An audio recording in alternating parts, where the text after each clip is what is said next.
It's nice to say that Elul is the time to prepare for the Yemei Adin. Question is, though, other than the words itself, what does that mean? In what way is it that practically plays itself out? Now, there's an interesting difference between the way the Torah introduces Elul and the way the Mechaber introduces Elul. The Torah, when he introduces Elul, he gives the background to the historical context, and then he moves on to the halacha. And in the halacha, he mentions the minhag of Yisrael, that they start getting up early and they say slichas. And also he points out that Bnei Ashkenaz have the tradition that they start blowing shofar. Mechaber, however, in the same exact siman, in Tov Kuf Pei Aleph, also introduces Elul by pointing out that we say slichas and tachanun, that we get up early to start saying slichas, but he makes no mention whatsoever of the blowing of the shofar. The Ramah, immediately on the spot, points out that the minhag of Ashkenaz is that we don't get up, we don't start saying slichas on Rosh Chodesh Elul, we only start on the Sunday before Rosh Hashanah with all the technicalities that go into that, and also makes mention of the fact that we blow shofar already starting Rosh Chodesh Elul. And this omission of the Mechaber, of the tradition to blow shofar, especially when it comes off of the Torah not omitting it, requires some sort of clarification. Why is it that the Torah does mention it, and why is it that the Mechaber does not mention it? And this is something that we have to look into. And maybe if we could figure out what it is exactly that the Mechaber is seeing that the Torah, what it is that the Torah is seeing that the Mechaber is not, maybe that will give us a little bit of insight into what Elul means from a practical point of view for us.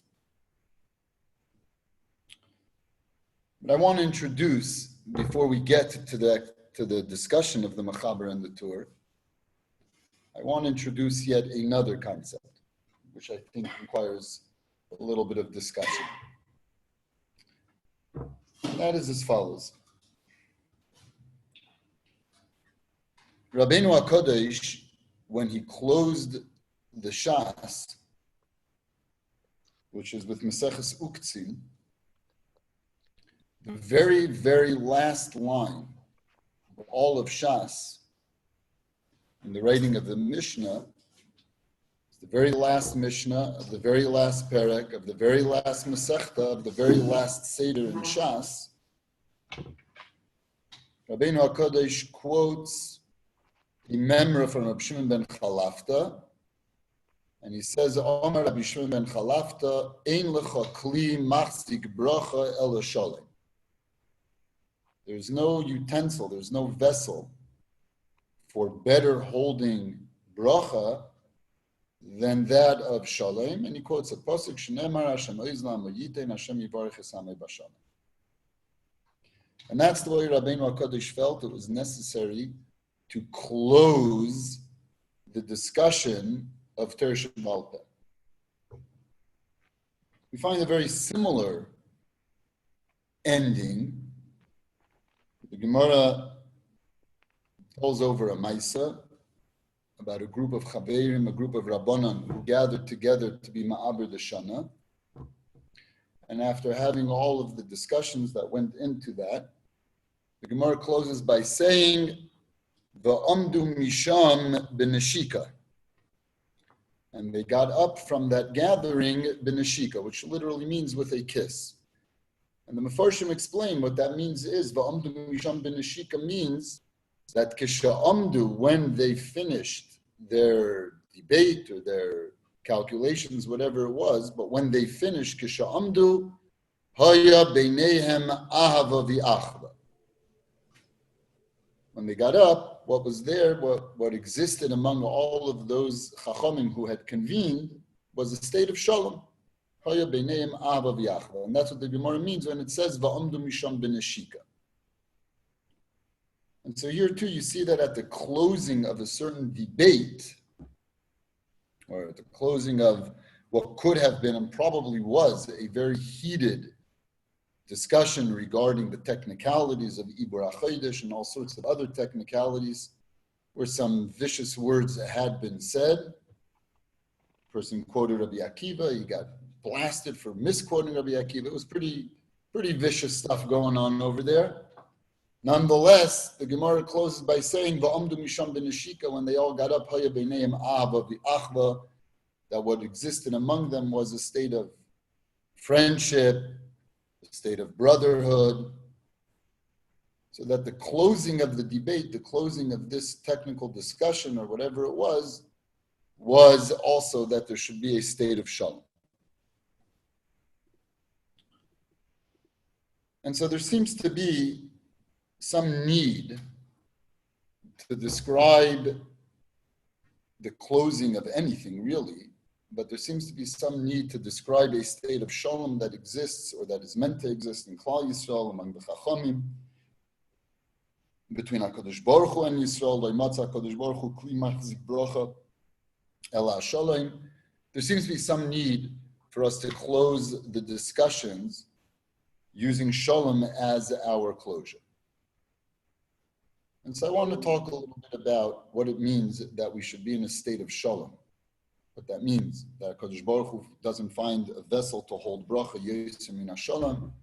Why is it that the Chachamim why it was so important to the Chachamim that there should be this state of Ahava v'Achva between them?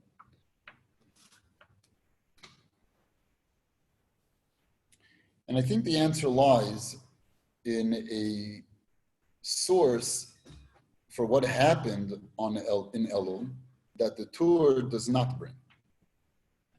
The Tur, in his introduction to Elul, he quotes the Tanadve, the Pirkei Rabbi Eliezer, the Pirkei Rabbi Eliezer and Perek Mem Vav.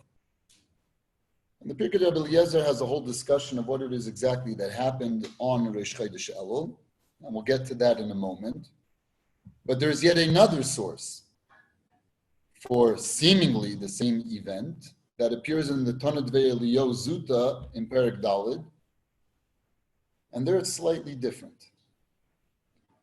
In the Tanadve Eliyahu Zuta, it says as follows, that Moshe Rabbeinu went back up to Har Sinai in order to receive the last set of luchos, the second set of luchos on Rosh Chodesh Elul.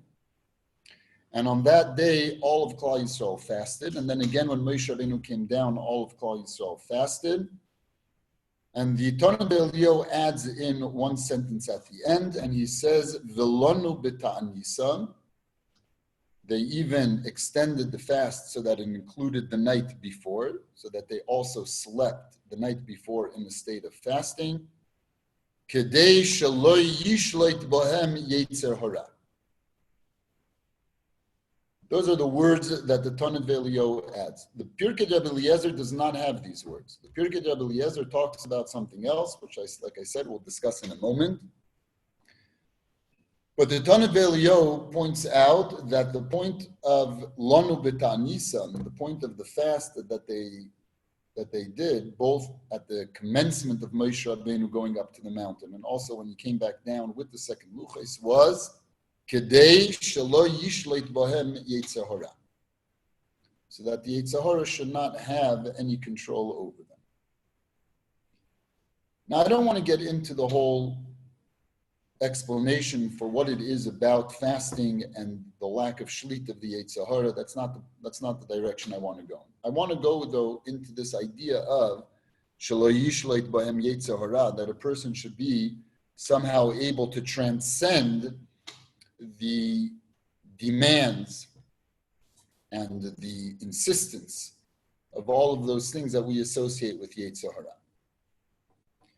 Because although there is a very well-known Mishnah in Pirkei Avos that tells us that histakel b'shloisha dvarim ve'ein atabali de aveira, that a person has the tools by which to avoid aveira, all he has to do is be mistakel b'shloisha dvarim, me'ayin basa ula'ana tohelech v'lifnimiatos glitein din b'cheshbon, where you come from, where you're going to end up, and for whom you're ultimately going to have to give an accounting for all of your actions, that the Mishnah says, Yistakel b'shloisha dvarim, just simply pay attention to those three facts, ve'ina ataboli de'avera, and then if you can be aware of those three facts, you will probably not involve yourself in avera. That's a well-known Mishnah.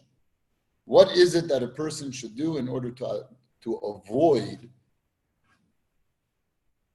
doing an avera?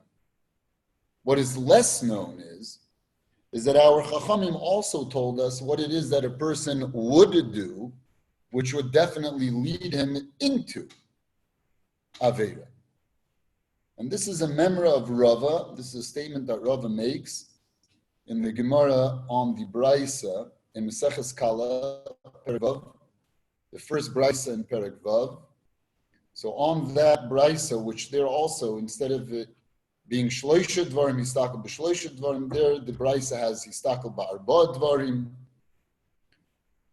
But the Gemara over there says as follows: Omar Rava, in the same way that Midas Harachamim has these four things, that is to say that a person who's able to observe these things can avoid Aveira, in exactly the same way, Va'af HaSatan, also the Satan has his four ways to make sure that you will do an Aveira. This is less known, probably because it's more important that we are mistakel b'shloisha dvarim in order to avoid Aveira and not find out what it is that makes us do Aveira. Nonetheless, our Chachamim have also taught us what it is that will definitely put us straight into the hands of the Yetzer Hara. And what are those four things? So the Braisa enumerates them. And the last one is the hariv and contention, conflict. A person who is in a person who allows himself to be in a state of conflict, that is the means by which the Satan gets him. And that is a definite way by which a person will, be bol lidei avera. Which tells us that there is some sort of association between conflict and avera, which of course by extension means that the reverse would also be true. That somehow being in a state of shalom allows you to avoid the snare of the Satan. And so somehow or another, if Reeh is the means by which one is shoylet, the Yetzer Hara is shoylet on him, then it follows that Shalom would be yet another way that the Yetzer Hara would not be shoylet on him. Does everybody understand that? Again, let's go through what I'm saying. Let's go through the steps. The Braisa says, Rava says that in the same way, Midas Harachamim has its ways, in exactly the same way the Satan has his ways. What's the Midas Harachamim's way? Me'ayin basa, where you came from, lo anata heilech, mifnei mi'ata sidlitem din v'cheshbon. Those are the Midas Harachamim's way to avoid the shlita, to avoid the drives and the insistence of the Yetzer Hara. Says Rava, the Satan also has his tools. And one of those tools is the Reeh, conflict, contention. That means that conflict and contention are a tool by which a person would be, under the authority, let's call it, of the Yetzer Hara. It follows, therefore, that the lack thereof, meaning the avoidance of Reeh and the avoidance of conflict and contention, would be yet another means, what we call shalom, would be yet another means by which the Yetzer Hara would not be shoylet on a person. And so, again, we see that we have to figure out what exactly is the shalom deal, because now it's just taken one step forward. It's gone more than just being a kli machzik bracha, but it's become now a kli by which one could avoid all that would take away from his ability to have bracha. Bearing all that in mind, let's make our way back to the Tur and to the Mechaber. The Tur doesn't quote the Tanit Ve'Elio, like I said. The Tur quotes the Pirkei de Rabbi Eliezer. And the Pirkei de Rabbi Eliezer says as follows: On Rosh Chodesh Elul, Moshe Rabbeinu went back up the mountain in order to receive the second set of luchos. And they blew shofar in the encampment in order to make the announcement that Moshe Rabbeinu was going back up the mountain. That's the way the Pirkei de Rabbi Eliezer puts it. And the Torah quotes this as being the description of what happened. He does not describe it the way the Tanit Ve'Elio describes it. He describes it the way the Pirkei de Rabbi Eliezer describes it.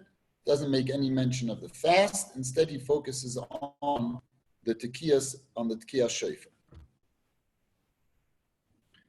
Then the Torah goes on and quotes yet another pasuk that to prove that Tekiyas Shofar is anyhow a means by which people are drawn to do teshuvah. Asks the Beis Yosef, who is also the Mechaber, why is it necessary for the Torah to bring down two psukim? Two reasons. The first reason should have sufficed. On Rosh Chodesh Elul, Moshe Rabbeinu went up the mountain, and so they blew shofar in the Machane in order to make the announcement, in order to make the proclamation that Moshe Rabbeinu had gone up the mountain. Then the Torah goes on and says, furthermore, the pasuk says, if a shofar sound shall be heard in the city, will the people not be frightened? To show that shofar and teshuvah are associated. Says the Beis Yosef, why does the Torah need to quote the second pasuk when he already gave a very valid explanation for the Tekiyas Shofar on Rosh Chodesh Elul, the one in which he said that they blew the shofar in order to make the proclamation that Moshe Rabbeinu went up the mountain. Answers the Beis Yosef, because had it been only based on Moshe Rabbeinu's going up the mountain, then it would have sufficed had they just made a proclamation.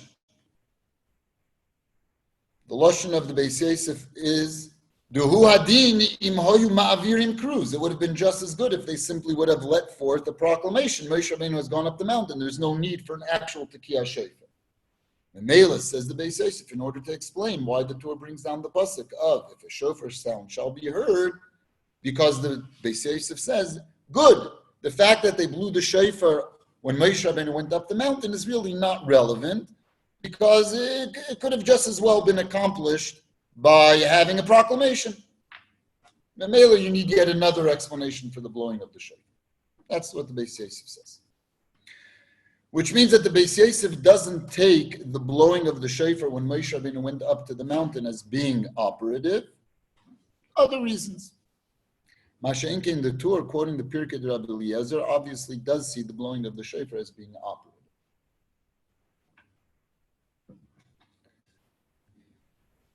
The Rambam, famous Rambam in Hilchos Tshuva and Perek Gimel, has told us multiple times. When I say multiple, I don't mean that the Rambam wrote it multiple, but I mean we've seen it so many times that we can call it multiple times. The Rambam writes, as everybody knows, even though that the blowing of shofar on Rosh Hashanah is Gzeres HaKosev, Remez Yeshbei. Nonetheless, there is meaning in this Gzeres HaKosev. And what is the meaning? Says the Rambam, the meaning is Uru Yeshenim Mishinaschem. Awaken. Awaken, those of you who are sleeping, awaken from your slumber and start looking closely at your actions. People who get caught up, Bahavle Hazman, who get caught up in the silliness that overtakes them with time and their Shoigim Kol Yemehem. They waste all of their lives in silliness and waste. Now is the time to look carefully at your actions and to take stock. Says the Rambam, that's the meaning, the remez that lies behind the Gzeres HaKosev of Tekiyas Shofar. Uru Yeshenim Yishinaschem. Now, if we could imagine that the reason why they blew shofar in the Machaneh was not merely as a means of announcement that Moshe Rabbeinu was going up the mountain, but was also meant to be an announcement of what Klal Yisrael's responsibilities down at the bottom of the mountain are while Moshe Rabbeinu has gone up the mountain. And the point of the blowing of the shofar was twofold. A, so as to make the announcement that Moshe Rabbeinu has gone up the mountain. But B, and perhaps more importantly, good. So Moshe Rabbeinu is going up the mountain. He's going to go get the second luchos. But what are we supposed to do? Are we just supposed to continue living our lives while Moshe Rabbeinu was up on the top of the mountain receiving the second luchos? What are we supposed to be doing down here at the bottom of the mountain? And so they blew the shofar. They blew the shofar because the point of the blowing of the shofar was to allow them to know what their job is while Moshe Rabbeinu was up there on top of the mountain. Moshe Rabbeinu is going to be up there on top of the mountain. He'll take care of his job. Good, that's his job. Your job. Your job is, exactly like the Rambam says, the remez yeshbai, the remez that is inherent in the blowing of the shofar, which is uru yishena mitir damaschem, to awaken. V'chipsu b'ma'aseichem, and to start looking carefully at your lives. And everybody who gets involved in silliness and wastefulness, focus on it. Chipsu b'ma'aseichem. Start addressing what it is that your life is made up of. If that's why they chose specifically to blow the shofar and not to have merely a proclamation that Moshe Rabbeinu was gone up the mountain, then that would explain very well why the Torah brings down the minhag to blow shofar on Rosh Chodesh Elul, while as the Mechaber does not. The Mechaber, who sees the Pirkei Rebbe Eliezer as only being the explanation for the proclamation Moshe Rabbeinu was going up the mountain, and therefore the Beis Yosef says, no, they could have just as well made do with an actual proclamation. Memela, he doesn't see the blowing of the shofar on Rosh Chodesh Elul as being an operative element of what was going on. Memela, he doesn't bring it down in the Shulchan Aruch as what it is that we do.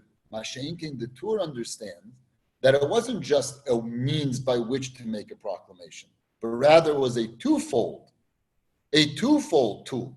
One, to make the proclamation, but the other, to inform Klal Yisrael what their responsibilities are while Moshe Rabbeinu was up in the mountain. Memela, says the Torah, is that not the same now? And so Memela, he brings down the minhag that we have to blow shofar even from Rosh Chodesh Elul on. And so with this, perhaps we could explain why it is that the Mechaber omitted this point, while as the Torah did bring it down.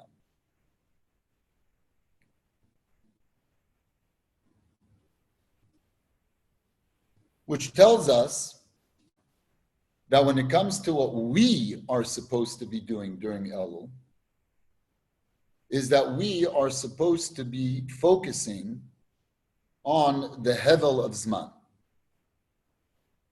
And I want to talk a little bit about what the Hevel of Zman means.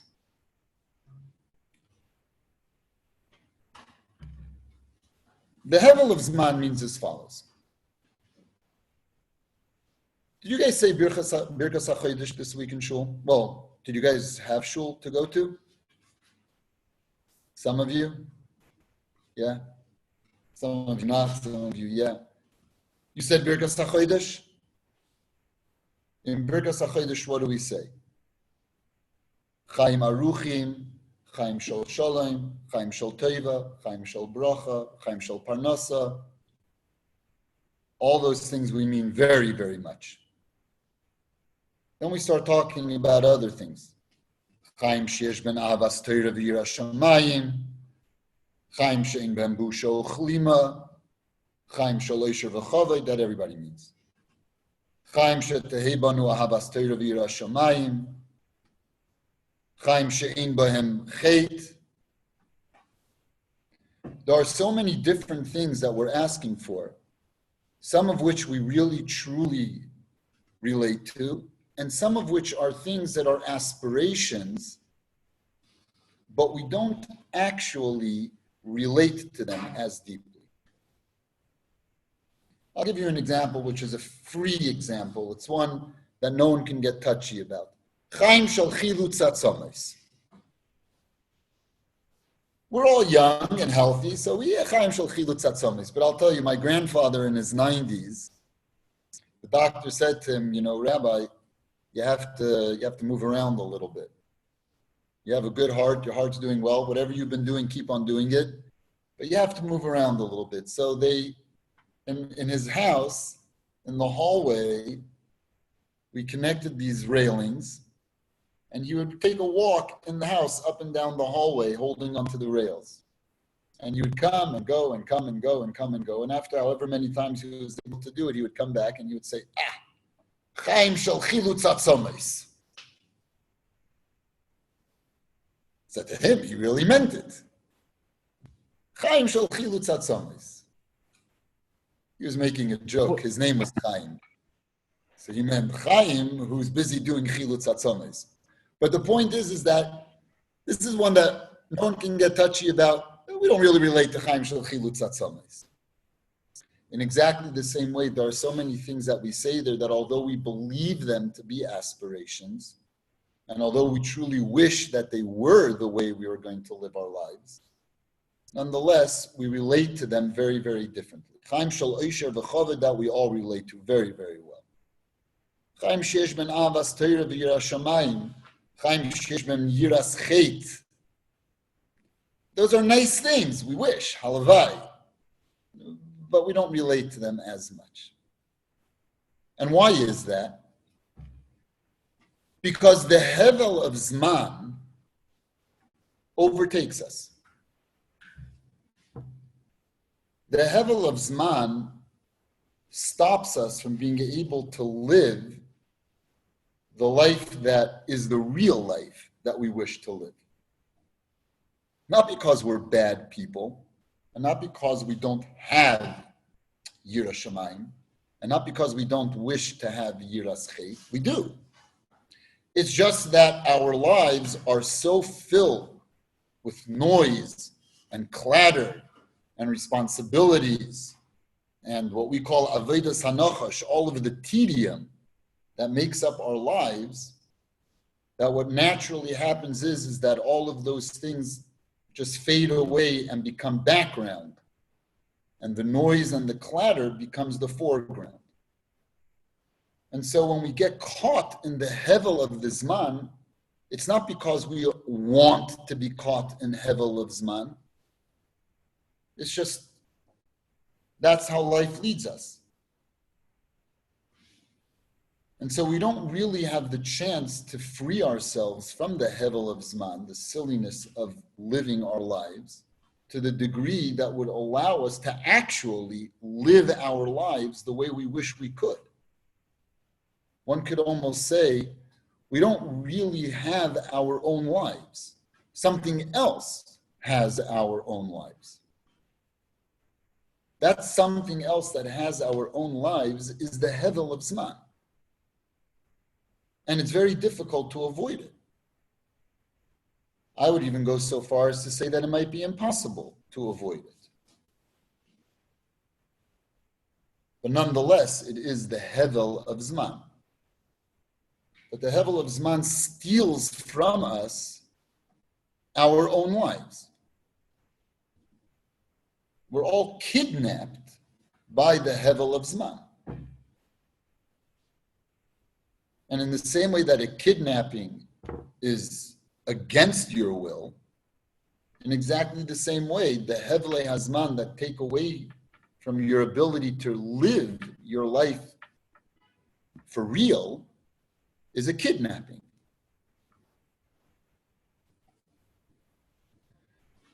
Nonetheless, we do have moments where we're able to steal back our lives. For example, Shabbos. Shabbos for many of us is an opportunity to take back our lives away from the Hevel. Yom Tov is sometimes an opportunity to take our lives back But the point that I'm trying to make is that when the Rambam is talking about those who are caught up in the Hevlei Hazman, he's not necessarily describing a person who has relinquished his desires to be not a sleeping and slumbering person. He's a person who has been kidnapped by the Hevlei Hazman.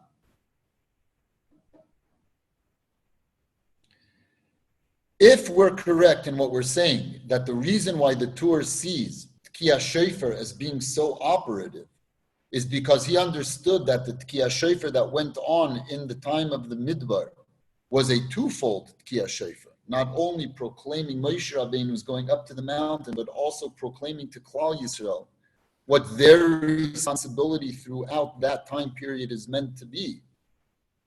And on the basis of that, takes it and translates it to us even nowadays, which is why we have the minhag of blowing shofar on Elul. That means that the point of Elul is that it is meant to be a time in which we are peeling back our own lives, taking it away from the thievery and the kidnapping of Hevlei Hazman, where a person can have a short period of his year where he is actually living the life that he wants to live,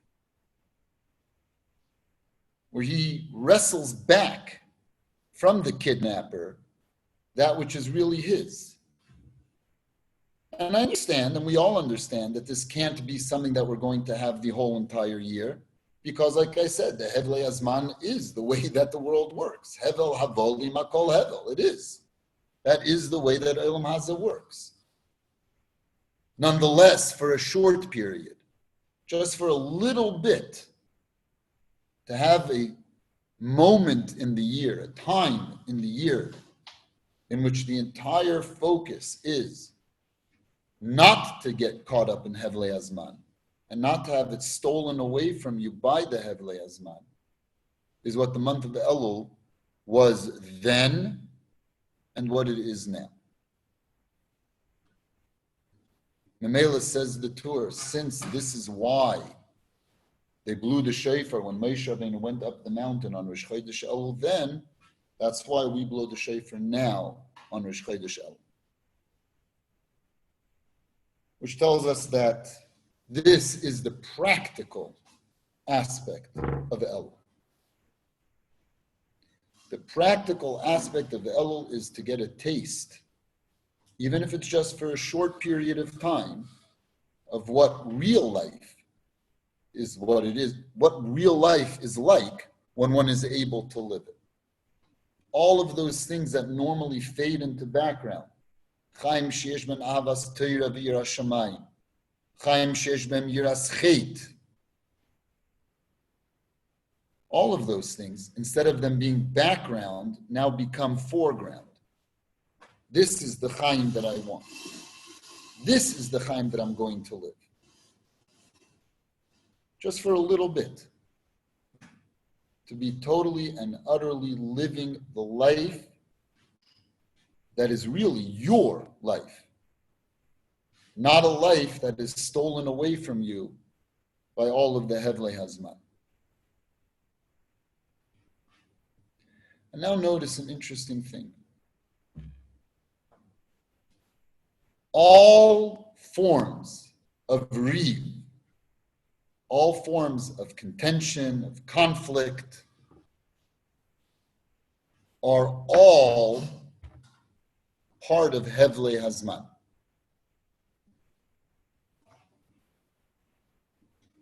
The proof of it being that when the conflict had nothing to do with Hevlei Hazman, indeed, Amdu Misham Beneshika. But Reeh, contention, argument, fighting, all of those things that we associate with true conflict are all direct outgrowths of Hevlei Hazman. Hevlei Hazman is what gives shlita to the Yetzer Hara and Reeh, and shlita of the Yetzer Hara and Reeh is Hevlei Hazman. They become almost synonymous with each other. Just think about it. The shlita that the Yetzer Hara has on you, which is the lack of Yiras Shamayim and Yiras Chet, which is the lack of Avas Torah, the Yiras Shamayim. The Hevlei Hazman, its shlita that it has over you, is what causes for the Yetzer Hara to have shlita over you. It's what causes all Reeh. There is no Reeh outside of Hevlei Hazman. Just think about it. Any Reeh that has no association to Havlei Hazman is not a Reeh at all. It's Shalom. Amdu Misham B'Neshika.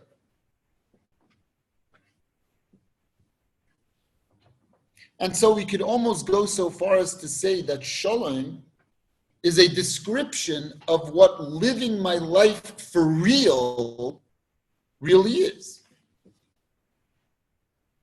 Does everybody see the steps that I just took?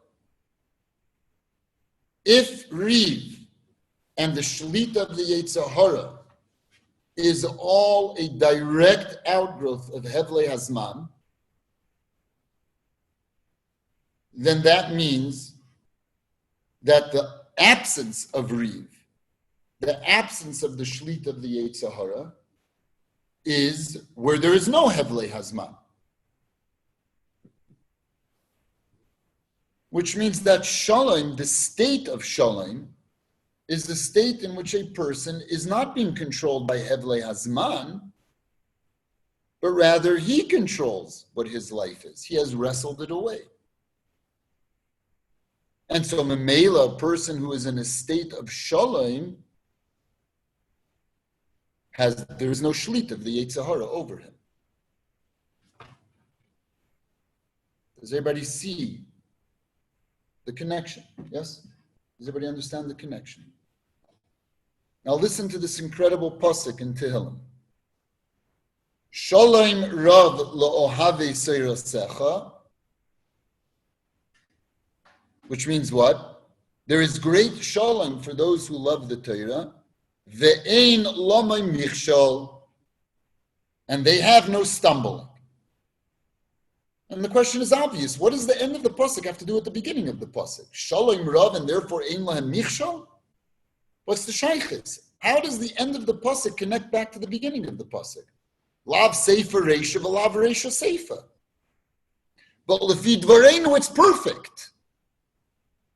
Indeed, if a person has achieved the state of shalom, then ein lo michshol, because there's no shlit of the Yetzer Hara.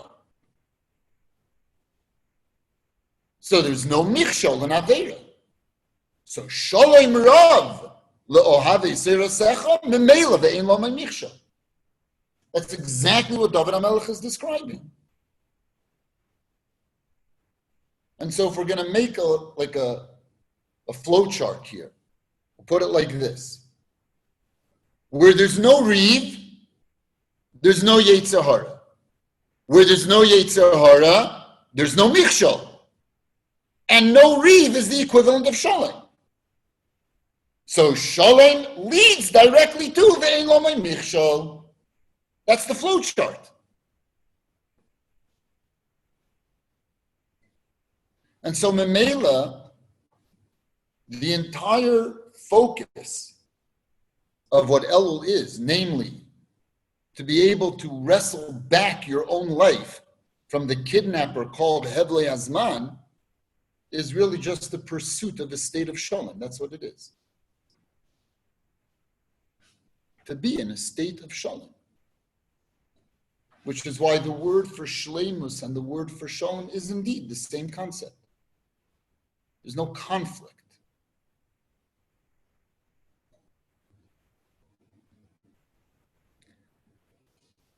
The closing of our tefillah mimics all the other closings. It mimics the closing of Shas. It mimics the closing of that great debate. The closing of our tefillah is the bracha of Shalom. Sim Shalom Teva Uvracha. Now, in that tefillah, we have one of the strangest sentences ever. And I don't know how many of you have picked up on the strangeness of this sentence, but I'm going to speak it out and you'll hear how strange it is. We say as follows, Barcheinu avinu kulanu ke'echad ba'ar panecha. That's a nice thing. Give us a bracha that we should experience ar panecha. Is that a nice bracha? Is that a nice request? Yes? Why? Why is it nice? Because the or panim of Hashem is very nice, no? No. Our Anshe Knesset Agdela felt the need to explain it. Here's why. Ba'ar panecha nasata lanu Hashem Elokeinu teres chaim v'avas chesed. What? Where else do we ever find why it is that something is a good bracha? You guys, everybody likes, I don't know, let's come up with another one. Anyone.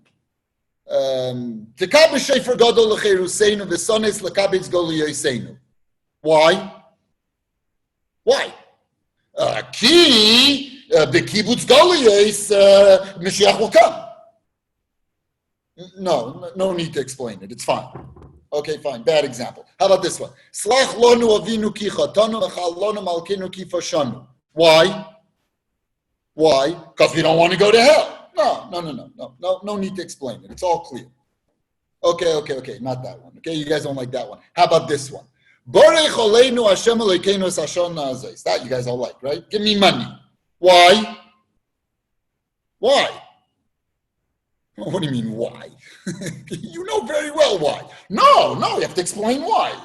Tell me why. Tell me why you want it. Because I want to buy a Maserati. Okay, so then say it. Speak it out. If you give me a lot of money, I'll be able to buy a Maserati. No need to say that. Barcheinu avinu kulanu ke'echad ba'ar panecha, which seems to be the most obvious thing to ask for. Here we have to explain it. Ki ba'ar panecha nasata lanu Hashem Elokeinu. For years and years and years, I used to fly through those lines because I just hated them so much. I said them because Anshe Knesset Agdela told me that I had to say them. But that wasn't the Iker. The Iker is, of course, Barcheinu avinu kulanu ke'echad. Then if you can get through the words quickly, then you get to them. Fine, now we're back to normal tefillah again. What is this ki ba'ar panecha?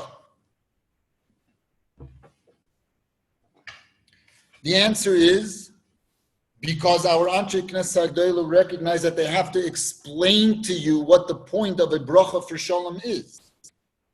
The point of a bracha for shalom is that you should be able to live your life for yourself, your real life, what you really want. Sim shalom, why?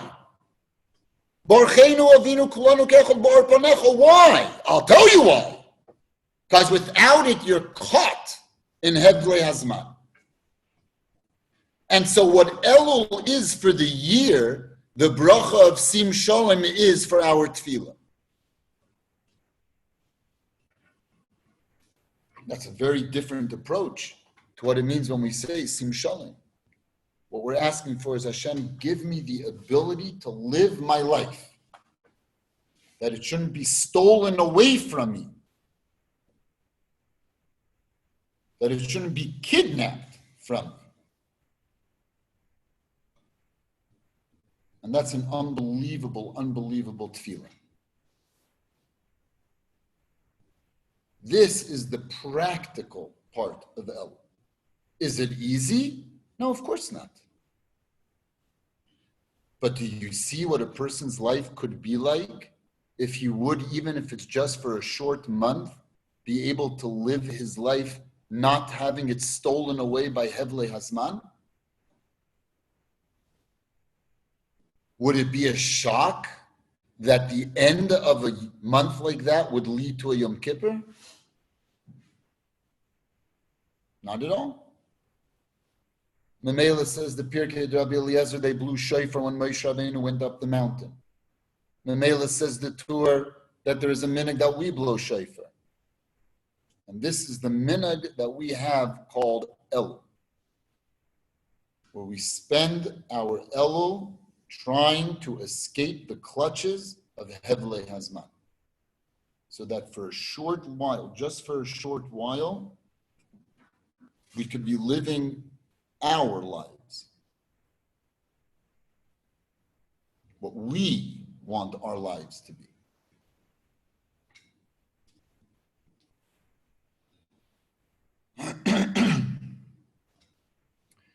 This Sunday is the last shiur in this series.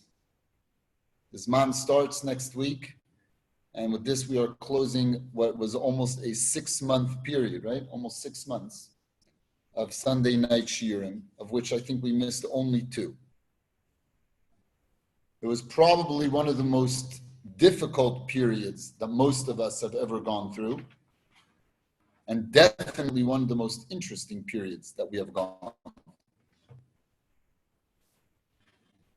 And so I just want to close with this.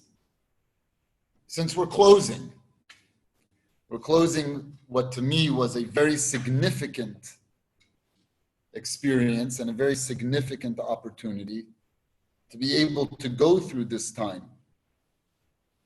sharing with you guys the way we have. We have to be omed b'neshika. We have to make sure that as we close in a state of ahava and achva, that there is shalom between all of us. In the same way that Torah Shebaal Peh closes with shalom, in the same way that debates close with shalom, this series also has to close with shalom. And so guys, have a wonderful, wonderful Elul, and have a wonderful, wonderful Rosh Hashanah. I'm sure I'll speak to a lot of you beforehand, but if I don't, all of you should have a great Rosh Hashanah.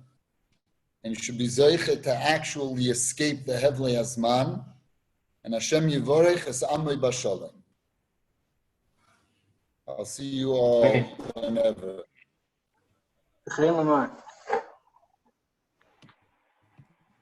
Thank you very much. I'll see you guys. I'll see you, Cressman, next week. Or actually this week, right? Yeah, in 3 days. Yeah, if there's not enough coffee, there ain't going to be no shalom. I'm just telling you that right now. I'll make sure to show him. All right, very good.